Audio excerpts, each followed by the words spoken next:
you so much for joining me. Why don't we start off with you telling us about yourself? Absolutely. My name is Beth Chien, and I met you in our business class cohort this fall. I'm from a small town in Southeast Missouri, and I've lived in a few places. I went to college in Arkansas. I lived in St. Louis for 15 years. Besides my hometown, that was probably the longest place I've lived. And I lived in Massachusetts with my husband a couple of years before we moved here in 2021. We're outside of Chicago now with our two golden retrievers. They kind of rule the house. We rescued them or they rescued us. I don't know. So we've been here for almost 5 years. We love it here. And yeah, I've been doing my art business full on, no corporate job for the last year. So that has been Wow. crazy, exciting, crazy, Yeah. exciting. Tell us a little bit about your business then. Sure. So I started my creative, whatever you want to call it, in my 20s, scrapbooking with my mom, kind of like a lot of people do. I feel like scrapbooking is the gateway drug. At that time too, we're talking, 25 years ago, we're talking the blogs were in. Mixed media was starting to overlap that scrapbooking thing, was starting to see some inks and paints with Tim Holtz and Dino Walkley. And once I crossed over into the dark side, it all made sense. I loved it so much. So I've been art journaling. I don't think I'll ever give up art journaling. I've been art journaling for 20 years at least. In the last handful of years, I started realizing that I love to paint big, like 4, 5, 6 foot paintings on canvas. So I do that as well. I've been in the corporate world since I got out of college, and then I was involved in a mass layoff. I was working for a pharmaceutical company, and like most pharmaceutical companies, it's ever changing. Another company came in, bought us. We were redundant. They closed the Chicago office. And I finally was like, something had been laid upon my heart for a few years. So I was kind of ignoring and kind of pushing to the side. And I just kept looking for a job, but my heart was not in it and nothing was biting. I felt like a spiritual doors kept closing on purpose. It was like, what more can we tell you? Just try it. Trust us. This is my God voice. And I'm like, fine. Luckily, I have a very supportive husband. And I go, dude, just give me a couple years. I've got to try this. Like it's in my heart. My heart's not into working for somebody else's dream right now. So it's been a year now. I host in-person retreats and workshops. I love to gather women and pour love into them. I paint and sell paintings as well. And with the business course we're taking, I'm working on hopefully launching my first big online course this time next year, maybe a little bit earlier. I'm giving myself a year. So I'm kind of trying to focus on that. Still, I want to gather women, but I'm trying to focus on that and not get too shiny object syndrome going for the next several months. You know how that can happen with most creatives. That's where I'm at right now. Okay. How did you first get into doing creative things? I would say my big creative, like, I really like this and this is going to be part of my life now, was definitely scrapbooking with my mom. When I look back, if you have any of those tubs that your parents saved of the big things like your favorite stuffed animal and maybe some pictures and things you made when you were kids, I have those tubs. And only a couple of years ago, I was looking through them and I realized I've been creative my whole life. Even when I was younger, I was writing short stories. Yeah. So I've always had a camera with me. I've always been a recorder of life. So scrapbooking made sense to me. I always love creative writing. I've always been a big journaler. So when mixed media and art journaling came, that's when it really made sense. It blew my mind, but then it also settled me. I'm like, this is what I was meant for, to cross over the creative artsy with something I already did, which is express myself on paper. It brought it all beautifully. I've been creative my whole life, but definitely in my 20s is where I saw there was this world I could be a part of thanks to the internet. I realized, oh my God, I love this world. Sign me up. Does your art journaling now have a kind of a scrapbooking, like documenting life kind of vibe to it? Or Not really. No, I still hung on to scrap when I got over into mixed media and art journaling. I still hung on to scrapbooking a little bit on our big trips. I would come home. I really had boxes of scrapbooking stuff that got put away, and I would get it out I'd love to have a big album of our big trips, and I just don't do that anymore. I really have transitioned over. If I had some old postcards that don't mean anything to me, but I like the look of them, some pages could look a little scrappy, but I feel like I've definitely made the whole transition over and am not a big scrapbooker anymore. Was your mom crafty and did scrapbooking with you, but did she do your stuff? I got my creative thing from my mom. My mom used to write poems. I got that from her, like the writing. She's still into crafts now. She likes to buy old junky things and flip them, make them cutesy craftsy and resell them. So she definitely, I got that from her. Absolutely. Before And you started using art for mental health, what kind of relationship did you have with your creativity or with art making? I think there was this creative thing inside me all along. I'm always open to everything. I'm not really someone that always pushed it away or fought it, like, saying, I can't do this, I can't do that. To me, it's just like, okay, show me how. I had a good relationship with creativity. And I think even when I got into it really big and how releasing it was, I don't think I even realized at the time I wasn't connecting that it was Mm. so beneficial to my mental health. I wasn't reflective enough at that stage when I started that this was really helping me out. I don't think I realized it until looking back how much that helped me probably heal a lot of things that I couldn't put into words that I was feeling. Was there a particular instance that led you to start thinking like, hey, this thing that I've been doing, all these creative activities are really helping? I did in my 30s start, and I'm 48 now, just to give people some reference how long I've been doing this.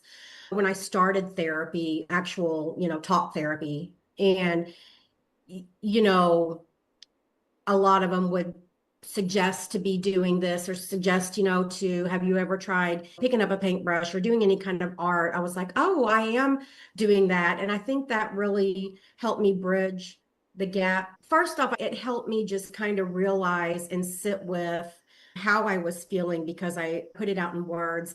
And then they helped me see what I was doing that was another outlet, So I think both of them combined helped me realize that, yeah, I'm on to something. This is healing. And I really started realizing, I think the trifecta for me, moving my body, Mhm. creative expression, and verbal expression is what makes me stay above water. And we like Beth above water. I do appreciate that mix of verbal expression and creative expression. Often do things like artwork that has words as part of it. How would you say that creativity or art making impacts your mood or stress level or mental state? Well, for the most part, 90% of the time, it absolutely will turn my frown upside down. I can tell if I've gone a long time and I haven't made time for me to play. Mhm. On the flip side, because we're in an art business and there is this ingrained, be it having 25 years in a corporate world where you do have to produce, I give you this, you give me money. So that learned behavior plus just society in general about being productive and hustling puts an extreme amount of pressure.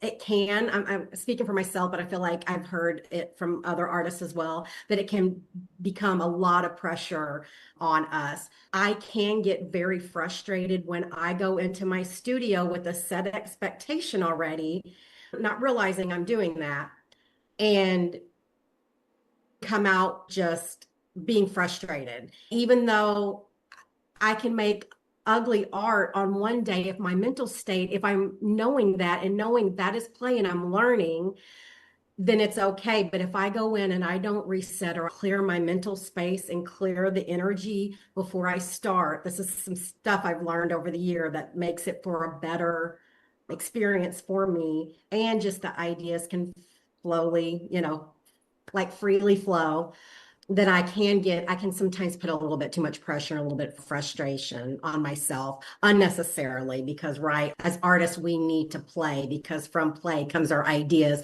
From ideas comes our workshops, and we can pour and be in service of more people. Are there times for you when art has felt really important or supportive? Oh gosh. I feel like right now is more time than ever. This is not political by no means. It doesn't matter what side you're on. It's chaos right now. And, just with social media can kind of make it harder sometimes with the doom scrolling and then they kind of pin you into a bucket. So then they just keep showing you more and more stuff to get you more aggravated. I had a little mini meltdown and shared it with my community a week ago and was just like, you know what?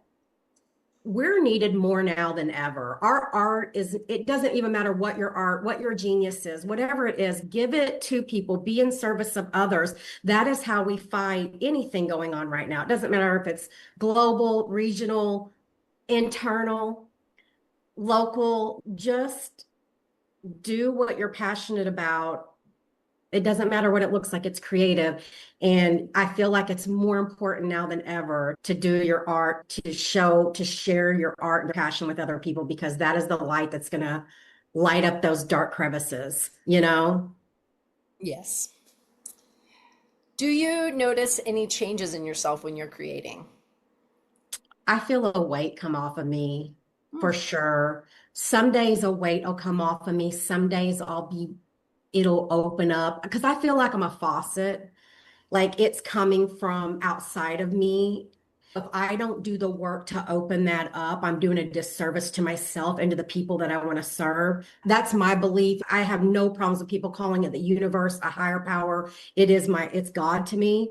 If you can get out of your own way and just do the work, meaning if that's therapy, meaning if that's journaling, meaning if that's moving your body, anything to open up so the creativity can flow through you, you just won't be shooting yourself in the foot. Just get out of your own way. I have to remind myself of this every day, every week. Like I'm like, Beth, this isn't about you. This is about what you want to do, the people you want to help, your community, stepping something out that someone told you to step out, so get out of your own way. That's something I have to remind myself. And when that happens, I get energized when I create. Yeah. So actually, the person I interviewed in the podcast that's going to come out before your episode described creativity as being a faucet that turns on and off, right? He said when you have a blockage, your The faucet. faucet's off. I wonder if we heard something the same thing that kind of stuck with us. I feel like as creatives, we don't just say, I'm blocked. I'm like, no, my faucet's turned off and the water can't flow through Right, me. right. Very decorative with our explanations. And so, yeah, I literally sit there and think of a faucet right now being Yeah. turned on and off. So, yeah. How has your art or your creative approach changed over time? I love Instagram for the inspiration and ideas, but there is a limit with the comparison game. We've all done it, and I will continue to do it and have to watch myself. Sometimes I kept thinking my output, whatever it is, my art journal page, my canvas, whatever I'm working on needs to look like this certain thing, right? So there goes back to that walking into my studio with expectation. I feel like with a lot of work, some heavy work I've done over the last couple of years, I feel like there's so much more confidence and that I've leaned into my weirdness and not weirdness in a bad way, but weirdness that's me. Mhm. I'm really drawn to the wall behind you, the fake wall behind you. I am drawn to urban textures, graffiti, bold colors.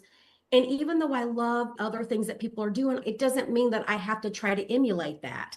I need to do what comes naturally and what makes me my voice. Over the last few years, I have really honed in more of my voice, and it it is encouraging to know that I'm onto something when the feedback that I hear from people or the connections I make and people are connecting with me because there's authenticity in that. If you started painting something and I just loved you and I loved your art and I took a class from you, well, that would be fun, but I'm not going to keep trying you can only make it so far emulating something. It just won't be the same. It won't be dripped in Beth. So I think that has changed.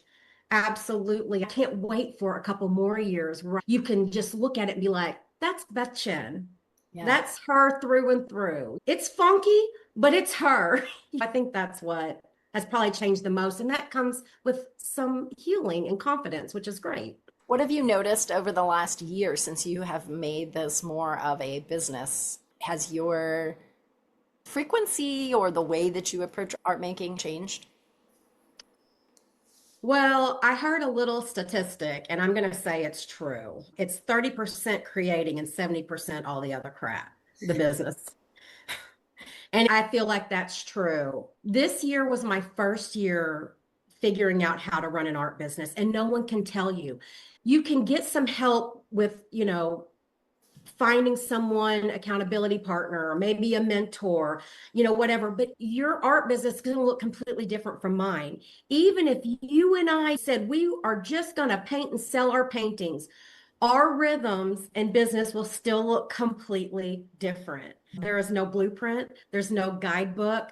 You have to make it up as you go along. This whole year has been learning what my rhythm is hormonally, energy wise, and giving myself time to rest and realizing this is not a 9 to 5 anymore. Get that out of your head. And just finding my rhythm, my business rhythm, when things should launch, how early we have to look when we want to launch something that has to do with the season or the time that you're launching. So all of that I'm learning. So next year, I hope it's even a little bit better. I'm like, okay, what worked last year? What didn't? We signed up for something crazy. I just hold on. I'm here for the ride, I guess. Yeah. Well, Figuring so it out. we are filming this in the third week of October. What I have Yeah. been seeing a lot on social media is people talking about planners for the new year and how they're going to plan everything. Do you have a particular way that you try to keep track of everything for your art business? So I'm already personal and professional. I'm a Google Calendar. If I see you out or we're at a party, we don't leave that spot or stop that conversation until I open my phone and put something in my, because I will not remember. I live off my Google Calendar just because it can be everywhere with me. But then on the business level and breaking it down, no one tells you what to do. Like you wake up and you're like, okay, what am I supposed to do? If we don't have something that gives us deadlines, then we need to create our own deadlines. At least I do. For my personality, if I don't have deadlines, forget it. I need you to tell me what to do. So I have to be that person for me. Beth, each Monday morning, I sit down with my planner and I break out my goals. What are my goals that I want to accomplish? I got a couple of retreats coming up for the winter. So I reverse engineer them, back it up so I know what my weekly goals are. And then what does my day to day, where can these tasks block in? It doesn't always work out perfect like that, but overall it helps me because usually all of it gets done by the end of the week. I don't overwhelm myself either, but it's very helpful. I attempt to follow the day to day. I attempt. But if I'm feeling it, if I'm feeling like this energy and this painting's going well, I'm not going to stop being in the zone to go do something else. Or if I'm writing, all of a sudden I can write really well and I can knock out a blog post and the writing's flowing, then I'll shift and tomorrow will be the thing that I needed to do today. Because today words are forming in my head, sentences are forming. I need to write when I can write. I'm really good about adjusting like that. But overall, I try to get the needle moving with my top maybe 5 things that week that need to be accomplished to Do move you the needle in my business. put in your schedule when you're going to make art? I do. You know what I don't do, and I need to, is the playtime art where there's no filming. Right now, just because I have a series in mind is why I'm scheduling art time.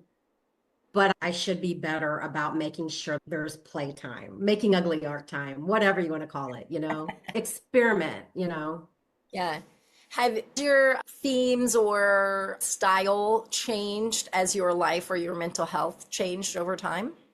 I would kind of back to what we were talking earlier. My style of that grungy grit has gotten stronger with all the positive feedback I was getting, I think the healing too, the more confidence I had in myself, just let me lean in more to that graffiti, grungy texture look. So I would say just getting stronger in my voice has definitely changed with a lot of healing and not worrying about making it look a certain way. I'm not going to find my people that way.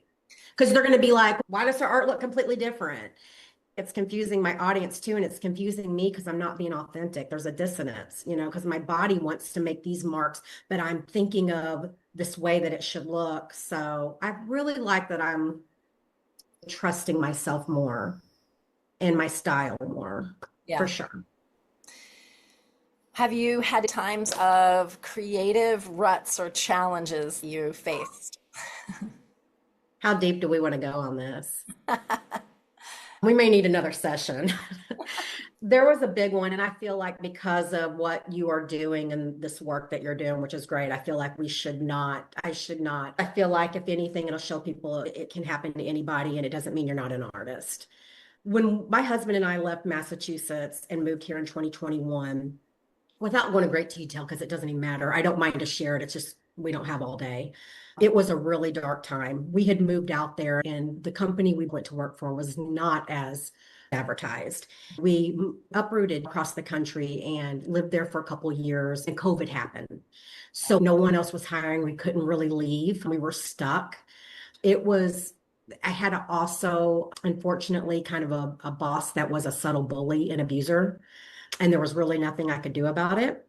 Fast forward to us moving here, which was wonderful. It looks like you can just bounce back to normal. You're not there anymore.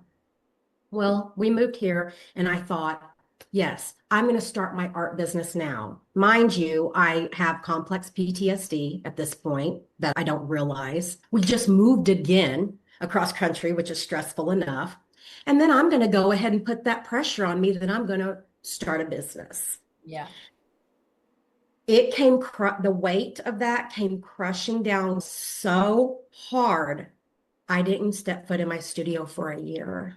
It blocked me so bad. It took therapy. I ended up getting a job in 2022, and I would go on to have two jobs before I tried again. Wonderful bosses, both wonderful experiences, which was great. There was a lot of great healing. And so, yes, I have been in a creative rut. That was probably my strongest one to choose to tell you. But people need to know there's a lot of pressure being a small business owner. And I'm not saying you need to have it all together, because we're never going to have it all together in life, but also being kind to yourself, because I beat myself up so bad that I couldn't even step into my studio for a year. That's sad.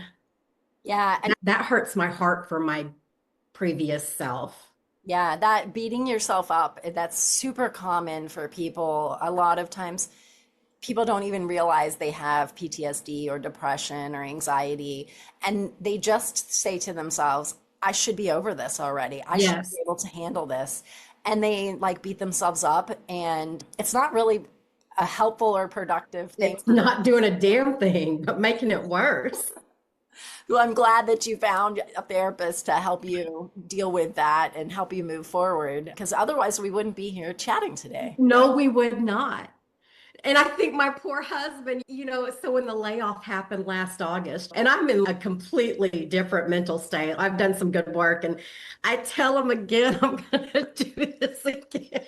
I mean, he's my biggest cheerleader. If I say I'm going to do something crazy, he'll be like, what do you need from me? So I love this man, but good God, if I could have been a fly in his brain to see what he's probably thinking. Oh Lordy, here we go again. And I go, dude, just give me a couple of years. I go, I promise I'm in a different mental space this time. And he's just like, okay. But no, it's been great this time. I still work with my therapist, because I go in there telling her I got asses to kick. I got a business to run. I said, I want to do this and I'll make this work. So shoot it to me straight. Like, what's my next limiting belief we got to peel away? And so we've been doing a lot of good work and building deeper. Or if I'm feeling too anxious, she helps me work through it. If she has to be an accountability partner, she's like, okay, I feel like you're getting blocked, or you're stuck, you're resisting the things that you need to get done. What do you need to get done? She's everything. She's been great. What does your creative process look like right now when you go into your studio? Yeah. What does that look like? I've seen other artists do this over the years, and I had never really bought into doing a ritual beforehand. There's something to that. And it's definitely finding your own ritual. I feel like if I go into my studio and I take the time, I'm a big journaler, written journals too. I journal almost every day. Mhm. So it really helps me. Some days, if I'm very energized and I go in, I can just start painting great. But most of the time, there's so many thoughts in my mind fighting for priority. So I will go in there and journal, maybe light a Palo Santo stick. Sometimes kind of helps just kind of getting all my different senses tapped in, kind of getting smell going, guided meditation, even if I can do a 10-minute meditation just to calm my body. And the journaling part really helps me because even if I get down to it, like I am pissed off today, then paint those strokes. Let that out because that'll be the most honest art that I can do today and not try to go in there and make fluffy flowers when Right. I'm not feeling like fluffy flowers today. Yeah. I tell people like we don't always have to make pretty art because if you're making No. art about something ugly, then your art's probably going to be ugly too, and that's okay. Yeah, because you're getting it out and it's not living in here anymore. So get it out and then paint over it later when you feel like fluffy flowers. Yes, I tell people that all the time too. Whenever we're doing some sort of workshop, I'm like, you can always paint over it. Absolutely. Or rip it up and use it as collage fodder. Where do you find inspiration for your artwork? The city, mainly my travels, and you can see in my art the urban grunge. I love the texture behind you right now. I love peeled posters that people have glued on top and they peel away and glue on top and peeled away. I will peel those and bring those home and use that in my art. And so I almost do some kind of series, or I'll always almost do something from our travels. My husband and I like to take a trip every year. And if not, his parents live in California. So we get over there. We did Pacific Northwest this year, which I had never seen. That was gorgeous and so fun.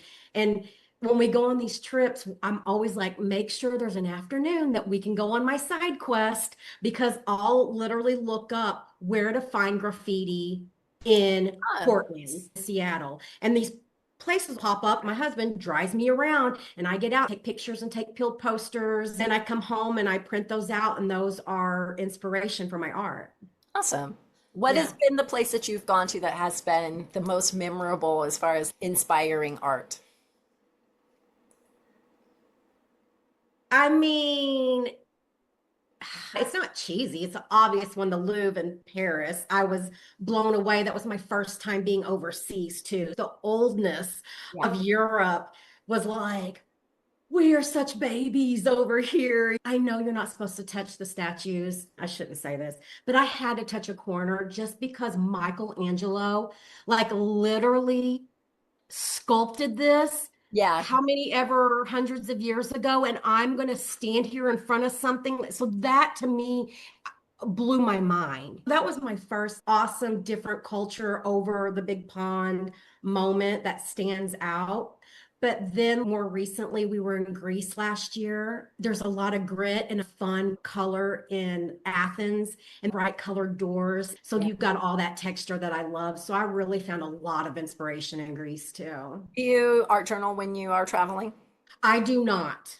I am not someone that does art on the go. I thought I could do that. I've tried bringing travel kits with me, and my husband and I like to go too much. It's not that I'm not really, I'm not a person I don't particularly like painting in front of people either, but that's not the big fear of it. I mean, that's probably part of it why I don't try harder is because I don't care to do it anyways. I don't know. I don't want people peering over me. It's mainly because it's just too much thought process for me to pack the stuff, to get the stuff out. By the time I get going, are we going to need to go to the next place? It's just not in me, but I know what to pack for myself to get the items I want to bring home to make the art at home, which includes a Ziploc bag, a little notebook. Each night when we come to the hotel, we're talking about the day and I'm remembering the emotions, I write everything down. I write the funny story. I write the like what I felt, what I smelt. everything that I'll forget even a week from now. So then I have all that journaled somewhere in case it does make it into a scrapbook, which I really don't do anymore, but it'll make its way somewhere. And if not, it's still in my notes in my phone. Yeah. No, I'm not one of those urban sketchers. If maybe sometime I stayed in one place long enough, I want to travel with a traveling art group for sure sometime. I want to do one of those travel art experiences for sure. I would absolutely do that. And then be with a group of women, and that's what we're doing. I'd be down for that.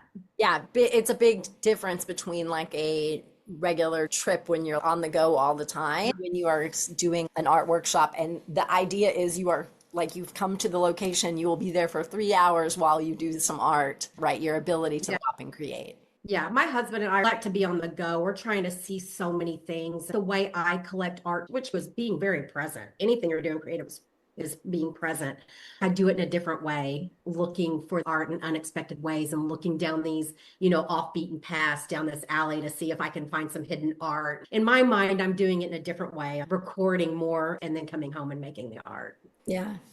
Have you shared your art in groups? You do have an Instagram, so online you've probably shared a good amount of it. Yeah, so I'm part of an art guild here outside of Chicago. I've hung my paintings and canvases in exhibitions a few times. That was fun. I host retreats here, so I'm actually in my home. So I definitely love to get women together and share my passion and share my work and get people inspired to maybe just pick up a paintbrush for the first time or make little handmade journals out of vintage books. We do things like that. So yeah. I'm all about sharing my art. I'm funny about sharing it in the middle phases, though. It's like, don't look at my ugly phases. I really don't want people over my shoulder while I'm painting. How has connecting with others through your art impacted your mental health? It's so fulfilling. Like, I knew that I was meant to host and open my home to people. I knew I was meant to do that. And I was so scared to do it for the first time. I was so scared and just nervous. I tapped one of my friends, my Pilates instructor that had become one of my friends. She also teaches yoga. I was like, will you do this thing with me? I was like, I want to do some very simple healing art exercises. You can do yoga, sound bath meditation, and let's do this thing. We did it. It was so beautiful, Rachel. The first time we held, tears were being shed, people were laughing, women were connecting. I think we had like 10 ladies. When they left, I can't tell you the feeling, the high that I was on. I was like, oh my God, what was I scared of? This is what I was meant to do. I was meant to do this. So now I'm about to have in December, my sixth workshop since September, October of last year. So yeah, it's so helpful on my mental state. Absolutely. Especially we come into winter and I get the wintertime blues. I've had, as long as I can remember. So I think that's going to be a big lifeline for me and for everybody, wintertime, people are not getting out as much, not doing as much. Let's spend 4 or 5 hours. Let's spend a half day over here, just eating, drinking coffee, wine, whatever you want, and just get messy with our hands. Yeah, there's nothing that beats it. What would you say to somebody who is curious about using art for their mental health but not sure where to start? Ooh, look up art journaling. That's first, just point blank. Even if that intimidate, because art journaling, when you look it up for people that maybe don't know what it is, anything goes. You can open it up and you can just write journal if you want. Get some craft paints and just push paint around. Write out anything that no longer serves you and then just paint over it. Another easy way is to collage. Get magazines, scissors, and a glue stick. That's it. It's just so easy. The first retreat we had, I really didn't know what kind of art background these ladies were going to come in with. I guessed it was none. And I was right on most of them. So I wanted to make it really easy. I created this healing word mandalas where we journaled everything that no longer served you. We played a little, they got to push around some water. We didn't get into color theory, line and composition. I'm like, that can be later if you want to level up. Then we went through magazines, talked, gabbed, and cut out pictures and words of things you want more in your life. We covered all that that we didn't want. And we made, mandala already symbolic because it's the completeness, wholeness. So we Yeah. created these mandalas, and then we made little art journals with their vintage books that I had found and ripped the guts out and showed them how easy it was. They could take home, they could keep journaling, grab you some paints if you want, keep playing. I just feel like the entry to the art world is very wide and forgiving. Hmm. Very, just move your hands. Everything goes away. The anxiety of the future, any shame from the past, you are completely in the present when you are creative.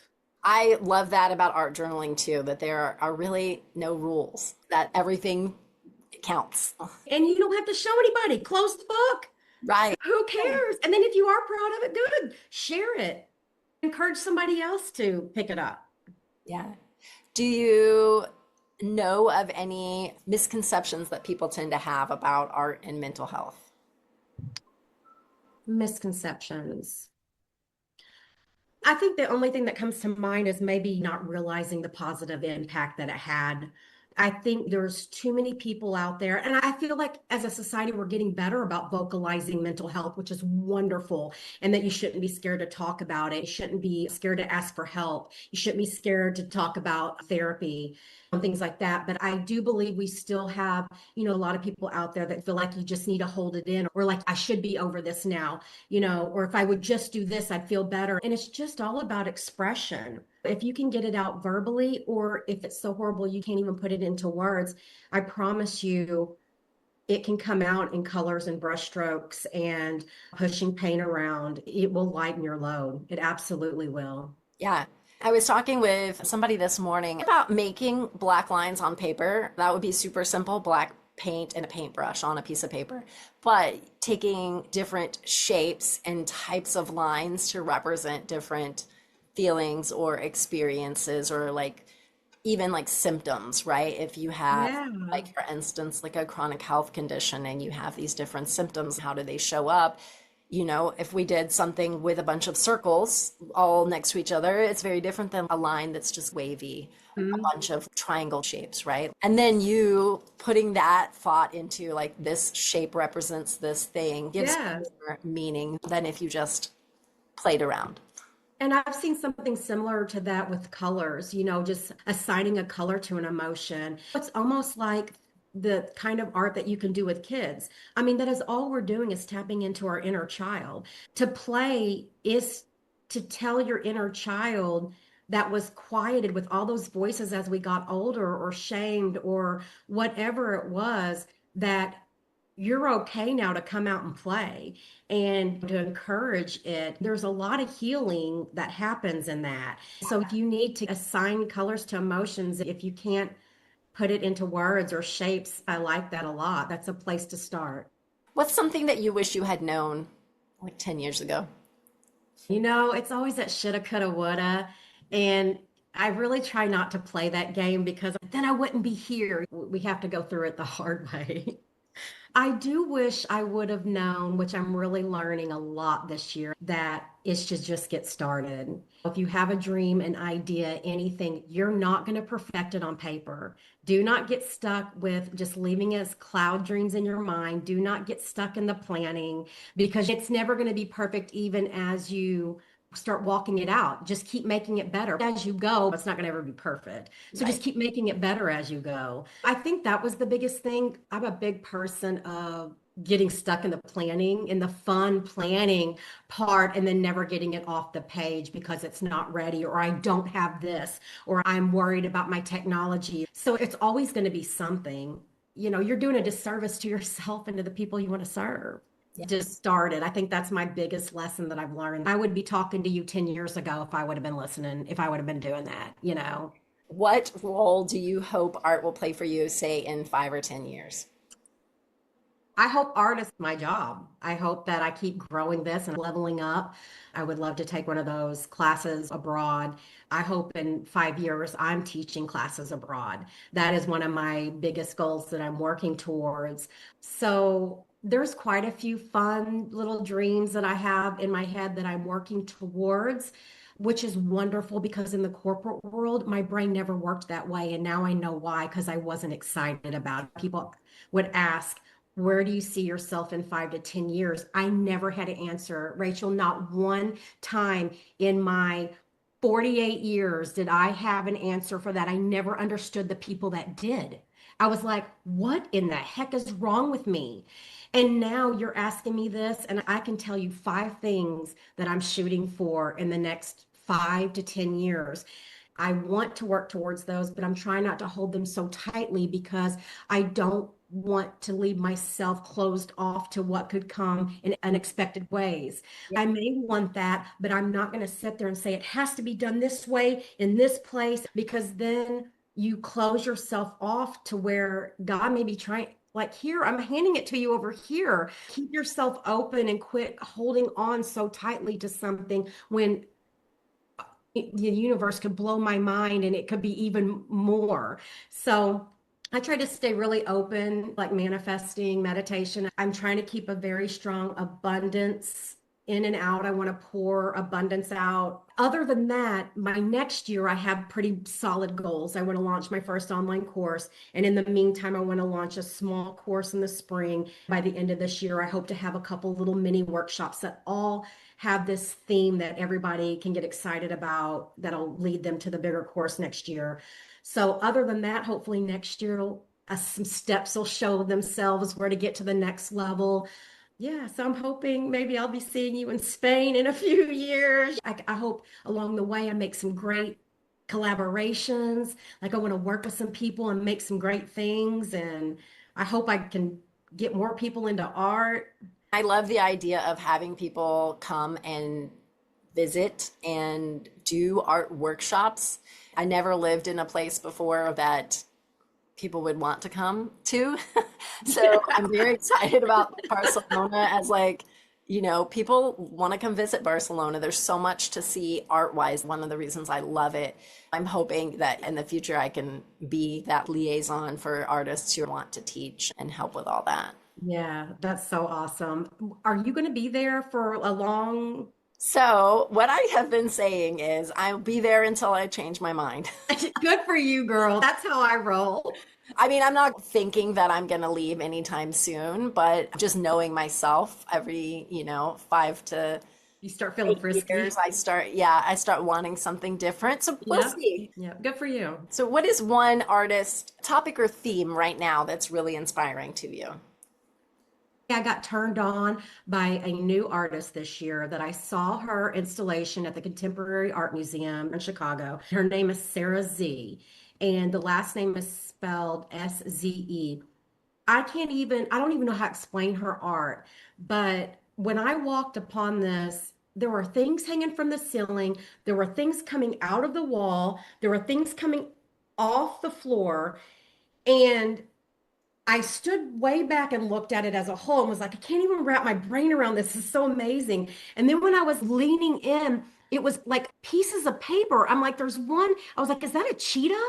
Like, there's a cheetah on this thing. It was just amazing. It's like how we collage on art journal pages, but it's like 3D collage. I think she uses everyday objects or something, but it is amazing. So I ended up buying one of her big limited edition signed books. I got sucked into buying that because I love getting that thing out. Because to me, even on a smaller scale, I'm looking at that layering. I'm looking at that. How can I make people stop, even if they don't like it? Do I make you stop and look at it and wonder or think or spark something in you? I encourage you to look her up. She's been inspiring me a lot. And unfortunately, she's not on social media a lot. Good for her, bad for us. Because I'm like, I want to see videos. I want to see behind the scenes. What are you up to? What's your thought process? Where are you at, Sarah? But you can find her work online in her books. Another person on Instagram, I don't know if you're following, I think her name's Manuela Not, Knaut, but her handle is Not Contemporary. I love her work. I love her paintings. Where do people find you if they want to know more about you or follow along on your journey? Yes. So I'm most active on Instagram. So Beth Chien Art, and bethchien.com is my website. And I would love for people to sign up for my newsletter. It's called the Insider List. I send out freebies all the time. I've curated this urban print pack, if you will, based on and inspired by some of the graffiti I have seen all through Chicago, some of the posters I've taken pictures of that I have found in Germany and Amsterdam. It's all downloadable, high res photos that they can use in their collage. So if they sign up for my newsletter, they get that. Coming up will be some hopefully free little workshops, tutorials by the end of the year. So they'll be in the know of that. That's the best way. If anybody would love to collaborate, talk to me or have questions or want to know more, just hit me up on Instagram and we'll take it from there. Okay. I'd love to do a collaboration next year. I love our art world. I love that we're all so kind and supportive. I love it. I love this world. So I want more people in it. What is one thing that you're going to do this week just for fun, enjoyment, or your own well-being? Okay, this week. Well, I'm not doing it this week, but I will tell you my favorite artist date that I take myself on. I love to go to the movies by myself. I love to go to the movies and watch a chick flick by myself, and I'll take myself out to eat first. That is a very common, at least once a month date that I do for myself.